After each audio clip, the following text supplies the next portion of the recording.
कभी कभी कुछ घटनाएं सिर्फ खबर नहीं होती, वो पूरे देश की रूह हिला देती हैं। गुजरात के अहमदाबाद में हुआ आज का प्लेन क्रैश, एक ऐसा हादसा जिसने 240 से ज्यादा परिवारों को उजाड़ दिया। एक ऐसा हादसा गुजरात के पूर्व मुख्यमंत्री विजय रूपाणी को भी हमसे छीन लिया। दोस्तों, 12 जून गुरुवार दोपहर लगभग 1:30 बजे गुजरात के अहमदाबाद में हुआ एक भयानक विमान हादसा। सिर्फ 8 मिनट में 242 लोगों की जान खत्म हो गई। एयर इंडिया की फ्लाइट AL-171 जो अहमदाबाद से लंदन के लिए रवाना हो रही थी। यह गुरुवार का दोपहर था। घड़ी में लगभग 1:30 बज रहे थे जब अहमदाबाद से एक बेहद दुखद खबर सामने आई। जो अहमदाबाद से लंदन के लिए उड़ान भर रहा था, दुर्घटनाग्रस्त हो गया। अभी तक यह पता नहीं चल पाया है कि यह क्या वजह थी। क्या कोई टेक्निकल इशू था या फिर कोई सॉफ्टवेयर ग्लिच था। दोस्तों, विमान में 242 लोग सवार थे और इस हृदय विदारक घटना में गुजरात के पूर्व मुख्यमंत्री विजय रूपाणी समेत 241 यात्रियों की जान चली गई। प्रधानमंत्री नरेंद्र मोदी ने इस हादसे पर गहरा शोक व्यक्त किया है। यह खबर न केवल गुजरात बल्कि पूरे देश के लिए एक बहुत बड़ा झटका है। इस फ्लाइट में कुल 242 लोग सवार थे, जिसमें 230 यात्री और 12 क्रू मेंबर थे। दोस्तों, हादसा इतना भीषण था कि प्लेन में मौजूद 241 लोग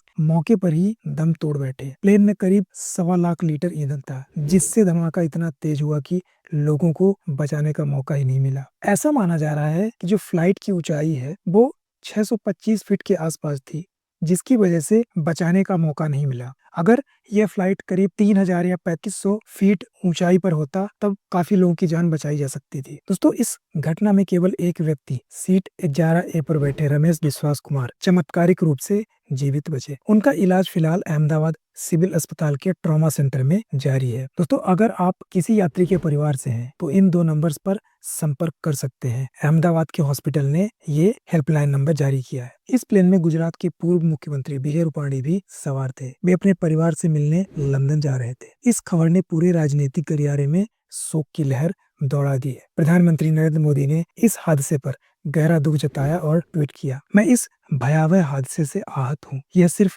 एक प्लेन क्रैश नहीं, कई परिवारों की बर्बादी है। The tragedy in Ahmedabad has stunned and saddened us. It is heartbreaking beyond words. In this sad hour, my thoughts are with everyone affected by it. Have been in touch with ministers and authorities who are working to assist those affected. दोस्तों, गृह मंत्री अमित शाह ने घटनास्थल पर पहुंचकर rescue operation की समीक्षा की और घायल रमेश से मुलाकात की। उनका कहना था, यह हादसा पूरे देश को स्तब्ध कर देने वाला है। अब बात करते हैं उस विमान की जो इस दुर्घटना का शिकार हुआ। एयर इंडिया की फ्लाइट 171 जो कि बोइंग 787 ड्रीम लाइनर। यह विमान दुनिया की सबसे आधुनिक तकनीकों से लैस माना जाता है। दोस्तों, आपको बता दूं कि आज तक इस विमान में कोई भी क्रैश नहीं हुआ है। बोइंग के अन्य विमान जैसे 737 इनमें कई बार क्रैशेस आए हैं और कई बार इन विमानों में सवाल भी उठे हैं, लेकिन बोइंग का जो 787 ड्रीम लाइनर है यह काफी एडवांस्ड और हाई क्वालिटी विमान है।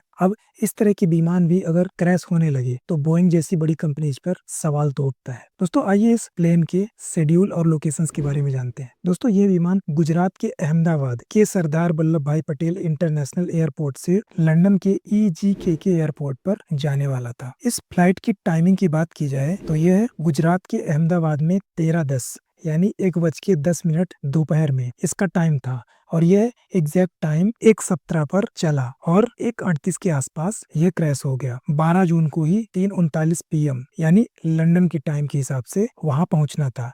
6:52 टोटल ट्रेवल टाइम था इसका। दोस्तों, एयर इंडिया के ऑफिशियल्स की तरफ से जानकारी दी गई है। उन्होंने बताया कि विमान में कुल 230 यात्री और 12 क्रू मेंबर सवार थे। दुख की बात यह है कि इनमें से केवल एक यात्री ही जीवित बच पाया है। दोस्तों, ऑफिशियल्स ने यह भी बताया कि विमान में लगभग 1.25 लीटर ईंधन था, जिसके कारण दुर्घटना के बाद आग इतनी भीषण थी कि बचाव कार्य में बहुत मुश्किल आई। उन्होंने कहा कि मृतकों की पहचान DNA परीक्षण और अन्य औपचारिक प्रक्रियाओं के बाद ही आधिकारिक रूप से की जाएगी। सरकार ने तत्काल आपदा प्रबंधन टीमों को अलर्ट कर दिया है और राहत एवं बचाव कार्य तेजी से शुरू कर दिया गया है। क्या ये दुर्घटना सुरक्षा खामियों की वजह से हुई है या फिर अहमदाबाद की टेक्निकल स्थिति में कोई दिक्कत थी? जब कोई इतनी बड़ी दुर्घटना होती है तो दिमाग में एक सवाल जरूर आता है, क्या इसमें कोई आतंकी साजिश थी? दोस्तों, अभी तक NIA और ATS जैसी एजेंसियों ने किसी आतंकी साजिश के प्रमाण नहीं दिए हैं, लेकिन जांच पूरी होने तक किसी भी संभावना से इनकार नहीं किया जा सकता। नागरिक उड्डयन मंत्री राम मोहन नायडू ने कहा, हम निष्पक्ष और गहन जांच करेंगे। दोस्तों, जैसे कि आप लोग जानते हैं कि अभी रिसेंट में हमने ऑपरेशन सिंदूर पाकिस्तान में कंडक्ट किया था, जो कि अभी भी कंटिन्यू है। कुछ लोगों का कयास ऐसा लगाया जा रहा है कि हो सकता है ये पाकिस्तान या फिर आतंकियों की साजिश हो। दोस्तों, किसी भी फ्लाइट में एक ब्लैक बॉक्स होता है, उस ब्लैक बॉक्स में सारी डिटेल्स होती है उस प्लेन के बारे में। तो जब तक ब्लैक बॉक्स रिकवर नहीं होता तब तक किसी भी नतीजे में पहुंचना जल्दबाजी होगी। ब्लैक बॉक्स ढूंढा जा रहा है और उसकी जांच होने के पश्चात ही हमें सही डिटेल्स पता चलेगी कि इस प्लेन क्रैश के पीछे क्या रीजन था। दोस्तों, हादसे के तुरंत बाद गुजरात सरकार की आपदा प्रबंधन टीम, एनडीआरएफ, एयरपोर्ट अथॉरिटी और सेना मौके पर पहुंची गई। मलबा जल रहा था, तापमान इतना अधिक था कि शुरुआती 20 मिनट में कोई पास नहीं जा सका, पर आज हमारे जवानों ने जान की परवाह किए बिना कई सबों को बाहर निकाला। दोस्तों, आप सोचिए उस माँ के बारे में जो अपने बेटे को एयरपोर्ट छोड़कर लौटी थी, उस बच्चे के बारे में जो पापा से कहकर सोया था जल्दी आ जाना, उन 240 चेहरों के बारे में सोचिए जो आज सिर्फ याद बन गए हैं।